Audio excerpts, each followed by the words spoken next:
Hey, good evening, everyone. My name is Mario. I serve as the president of the Brazilian Society, which is the undergraduate organization for Brazilian students. And I'd like to thank you for coming this night here for the presentation with Canary. Patrick this year is going to be making the presentation, and we're going to later be joined by Miriam, who's the founder at EasyDeco, one of the companies, and she'll be joining us by video from Brazil, right? Mm-hmm. And just as a brief introduction, Patrick is the co-founder of Canary. He's also the principal at BRE Capital, a New York-based platform. He found to bring together strategic partnerships and investments opportunities in Brazil. Previously, he was a senior partner at M Square, one of Brazil's leading investment firms, and founded Secure Invest Asset Management and worked in the IB division of Goldman Sachs. And he graduated from UPenn with a BS in economics. And Miriam, who's going to join us later, is actually a Columbia Business School alumni. She completed her MBA in 2015. And before coming to the US, she received her BA in engineering from the University of São Paulo.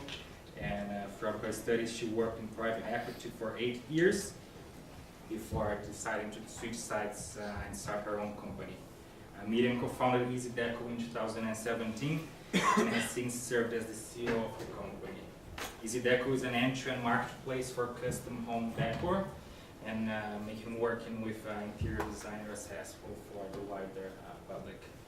So Patrick is going to make a presentation about Canary and about investment, venture capital investment in Brazil, and then we're going to have Miriam talk and then have the space for Q&A for 15 to 20 minutes. Thank you, Patrick.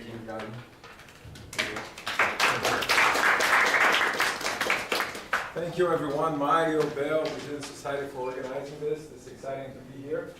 And as Mario said, I think the idea today is to talk a little bit about Canary, who we are, what we do, how we invest. Then I wanted to talk about, the Brazilian tech ecosystem, basically what's going on down in Brazil, what are the main developments, the opportunities that we see. And then we'll pass on the stage to Miriam. She's going to be video calling from São Paulo, probably in PJs because it's going to be late already in São Paulo. And Miriam is, as Mario said, the founder of EasyDeco. It's one of Canary's portfolio companies.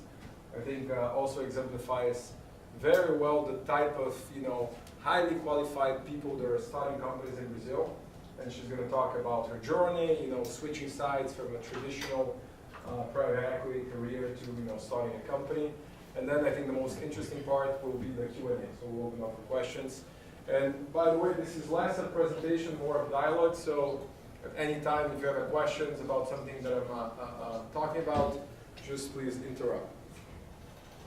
So just very quickly, what we do, who we are. So Canary is the leading early stage venture fund in Brazil. Basically, we're a venture capital firm focusing on investing very early in some of the very best founders of tech companies in Brazil. We're segment agnostic. We basically look for extremely talented people who are trying to disrupt an industry or a segment of an industry in Brazil through technology and innovation. We seek, and every single step we take, everything we do, is to try to be the partner of choice of the very best people in Brazil, to partner up with them very early on and help them along the journey. So, we raised our first fund at the end of 2016 and have been operating for just over 2 years. So we've been doing a lot, but it's actually a recent effort. And Canary is basically the continuation of what I and my co-founders, were 5 partners, were doing before, which is some sort of angel investing platform in Brazil, with obviously bigger, better, with much better people involved, and trying to do more and have much bigger of an impact in Brazil. This is the team. We're 5 founding partners. And so myself, I'm one of the partners. Mario already spoke about my career. So most of my career was in finance. I slaved for Goldman Sachs out of college, here in New York, and then I started my own company in Brazil, which I sold to another company. Was an early partner of M Square, which is a leading investment firm in São Paulo, focusing on Brazilian equities mainly. And then moved to New York, with my family. I have 3 boys and a wife. actually a wife and 3 boys. And thank God she's not here. But, you know, and then I started Curiki Capital, you know, and one of the things we do is basically a lot of focus in early stage investments, and Canary is the vehicle that we started in Brazil. Marcos, who's the managing partner, was my partner at Times Square for 9 years.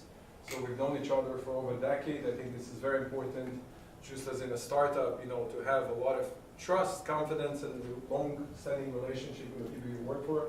He's a phenomenal guy. He's basically running the show on the day-to-day in Brazil with Bel, Felipe, Henrique, and Camila, which are the people that we've hired, growing the team to support the network, you know, help with the investments. And then my 3 other partners are, you know, very seasoned and accomplished tech entrepreneurs. So Florian and Mate are, you know, German. Both of them are Germans.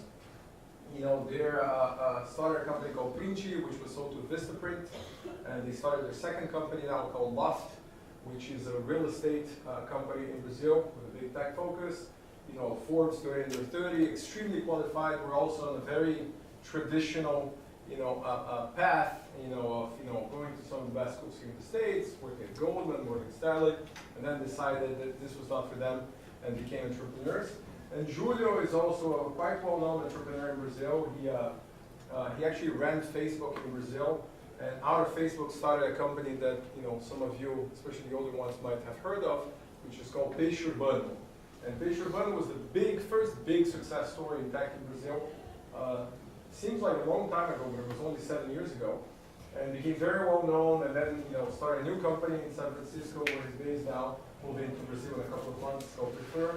So it's an interesting mix of, you know, entrepreneurs, all of us, some of us with a very strong tech, you know, startup, you know, operators, and some of us with a financial, you know, background, but always with an entrepreneurial mindset. So this is a team which is definitely going to be growing over the next couple of years. In addition to the team, and probably more important than the team, we have together with us some of the very best tech entrepreneurs in Brazil. So when we were starting the fund, we were thinking about how to make Canary the most appealing option for the very best entrepreneurs in Brazil. So we said, okay, we need to dominate the space, we need to be the biggest fund doing what we're doing, we need to be fast, and I'll talk about it, but we also need to have the most appealing entrepreneurs, the most well-known entrepreneurs together with us. So we basically went out and invited 52 of these, you know, successful tech entrepreneurs in Brazil. 50 of them accepted, and all these guys from all these companies, founders, co-founders, or early employees, are basically investors of ours. So they are fundamental for the success of the fund because, one, they have phenomenal deal flow which they send to us. We serve somewhat as their investing platform for early stage investing in Brazil. So rather than doing themselves, you know, they send the deal flow to us. We say no, we say yes, they co-invest, and then, you know, obviously they help out with the portfolio companies as needed. We bring them in deals, we source if it makes sense for the portfolio companies. So it's very powerful, you know, and you might have heard of some of the names, you know, Nubank, 99, you know, Mike Krieger from Instagram, and a bunch of other guys. So this is certainly very unique to Canary, these guys, and the idea here is very simple. For us to be successful as a firm and as a fund, we need to somehow develop the ecosystem around us, which is what we're trying to do. So going to how we invest, it's very simple. As I said, we focus on very early stage investing. So most of what we do is basically focused on people. There is very little to analyze in terms of businesses. A lot of times there's no businesses at all. We've backed a lot of entrepreneurs out of a PowerPoint. We've actually backed entrepreneurs before they graduated, convincing them to start a company, and then we back them. And even the businesses that are up and running, you know, basically what we see is irrelevant because we know that the businesses are going to be very, very different, you know, in 2, 3, 5 years. So the analysis is very much on the people, and the focus is on talent. This is actually one of the reasons that I'm here, because we want to make sure we're talking to the most qualified Brazilian or expat entrepreneurs looking to start business in Brazil. So the focus is on the founder, the founding teams. That's by far the biggest determinant for us to decide whether or not to invest in the company. And the idea, as I said, is to lead the first institutional round of a company. Sometimes there are, friends and family, some angels, but normally 99.9% of the time, we're the first check into these companies. And the idea is to do it in a way that we think is very efficient for the founder, which is nothing new. There's a lot of funds here in the States, in Silicon Valley, in New York, and in China and in Israel that operate like us. But what we're doing and how we're doing in Brazil is very new to Brazil and very unique, which is very simple. It's basically trying to be very fast in our decision making. So we don't want to waste the entrepreneur's time. They have to focus on running their companies and the business and not on fundraising. So we try to be very quick in telling them if we're going to invest or not. And when I say very quick, we've literally decided on investment an hour after meeting the founders. And the most we take to decide is a month. So anywhere from 1 day to 1 month, which is very quick, especially for Brazilian terms. We also make sure that we are taking a fair stake in these companies. And when I say fair, around 10 to 15%. This is very important because the way Brazilians tend to do business when they find a company at the early stage is try to take a big chunk of the company. 30%, 50%, put veto rights, have all sorts of veto demands and boards. And the only thing they do by executing these deals in that way is to ensure that the companies will fail. And why is that? It's very simple. The founders need to have a very large stake of their own businesses. Because if a startup is successful, it's going to need to raise multiple rounds of financing. I mean, there's 1 or 2 exceptions, but that's the normal path of a company. So if after 2 or 3 rounds, the founder has a very small ownership of its business, it becomes less interesting for them. And then, since we're investing with people, they could quit, and people are left out with nothing.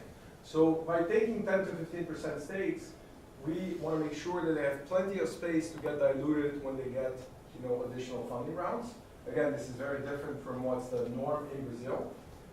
And the idea of the fund is to build a portfolio of about 50 to 60 companies in 3 years.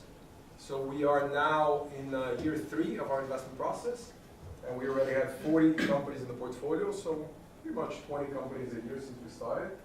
And we keep most of the capital of the fund to double down on winners. This is a strategy with an embedded failure rate of over 75%.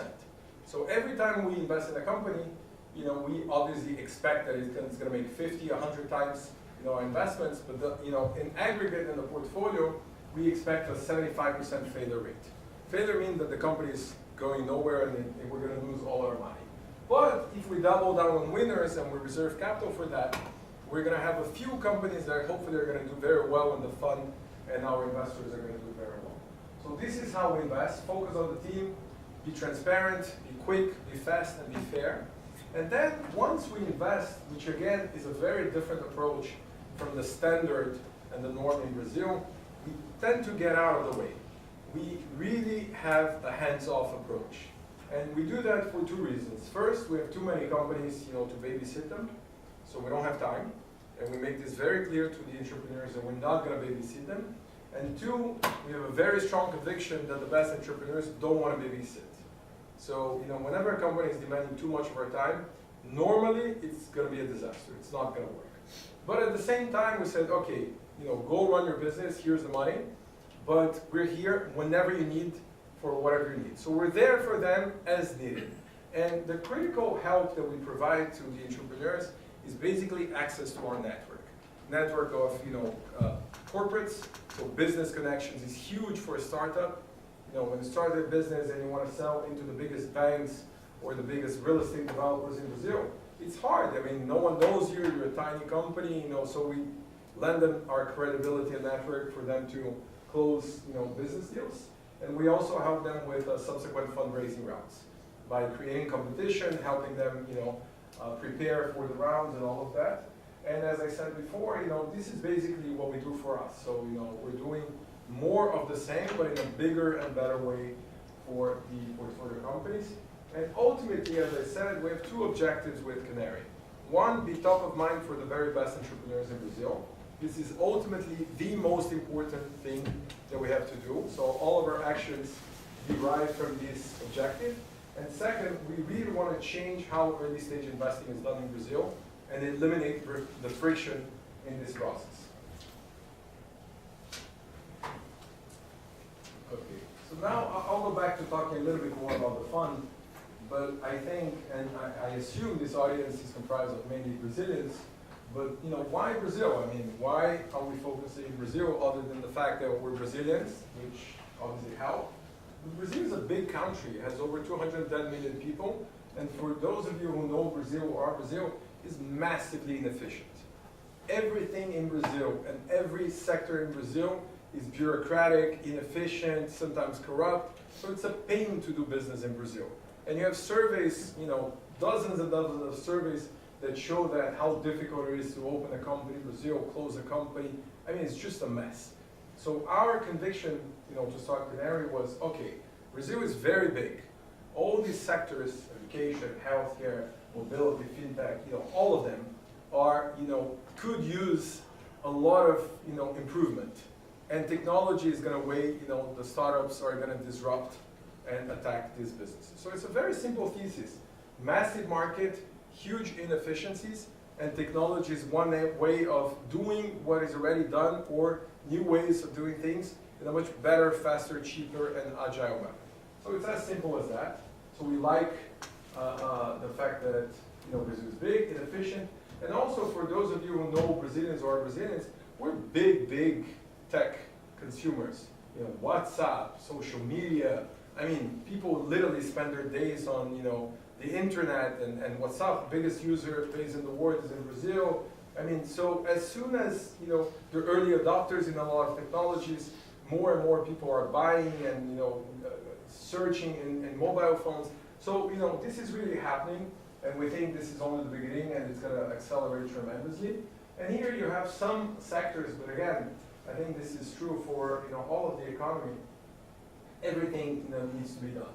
Our healthcare system is failed, completely flopped. So, you know, there's tons of ways of improving that. Same with education, fintech. You're going to have a lot of disruption because the system is very concentrated on banks. And I could go on, but, you know, this is less interesting.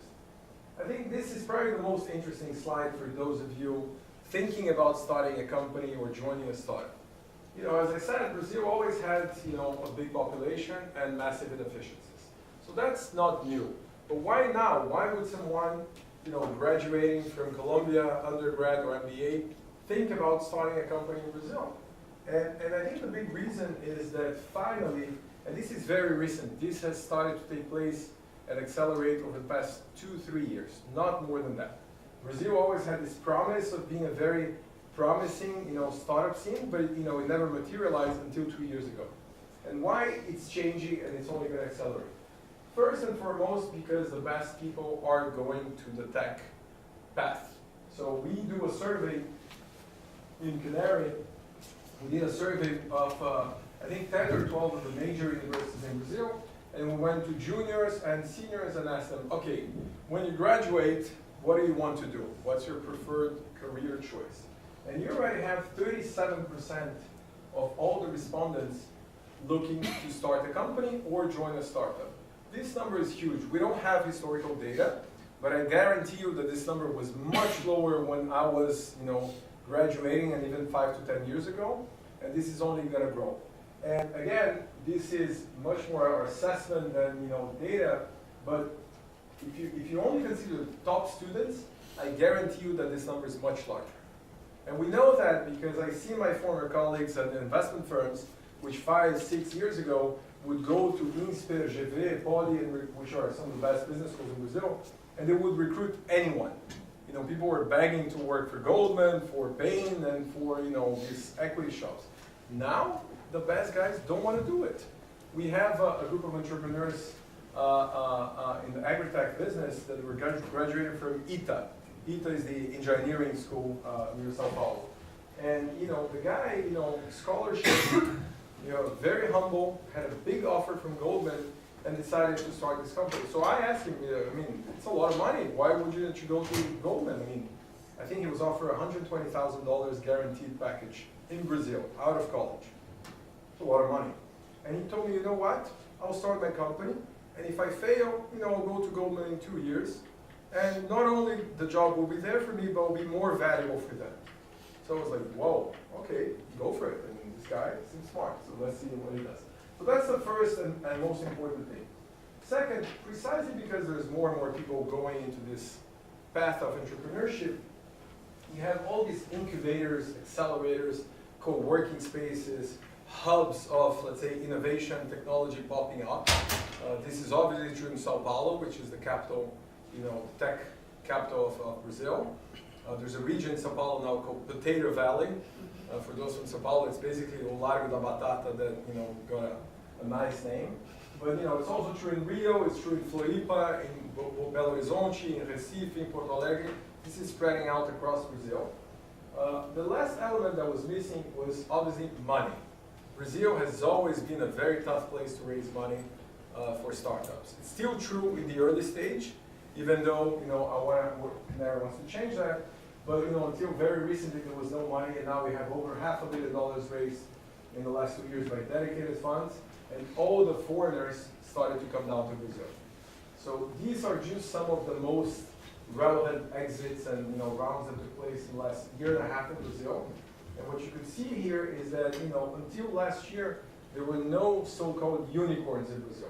Unicorns, for those who don't know, is the denomination a company worth $1 billion or more has. So last year alone there were 6 unicorns. In January there was a 7th one. Nubank is a $4 billion company. It's a digital bank created 5 years ago amidst the worst possible macro environment in Brazil. Alibaba, Tencent, SoftBank, Sequoia, Anderson Horowitz, all these guys made investments in the last couple of years in Brazil for the first time. And Stone and PagSeguro, which are 2 fintechs, were 2 of the 3 largest IPOs in the financial space in the world last year. So success breeds success.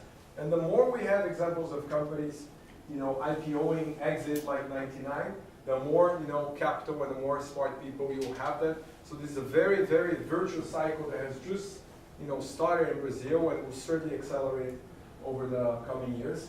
So I'll definitely say that this is the best time ever in Brazil, to start a company or join a startup company. Why us? Again, I think the idea here is less to make propaganda for fun, but basically why Canary? Because we come earlier than most funds. We do it in a way that our mission is to set the standards of how investing should be done in the early stage in Brazil. We really have this kind of missionary objective of setting the stage of 5 years from now, 10 years from now, a company will need to be funded in a way that is similar to us, and we want to set the right standard, not the best that is out there. So this is why I think we're well positioned and we're excited with what we've done, and even more so with what's going to happen over the next couple of years.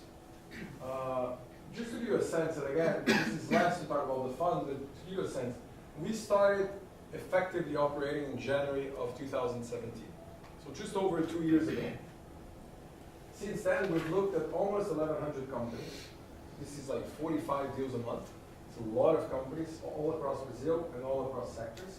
We made 40 investments, and this column here on the right is the deals that we got from the network of tech entrepreneurs. So it's just 142, so roughly 15% of the deal flow, but very quality, high quality deal flow, and we're funding much more deals coming from these entrepreneurs, which is logical. It was our assumption, but now it's reality, than the deals that come randomly.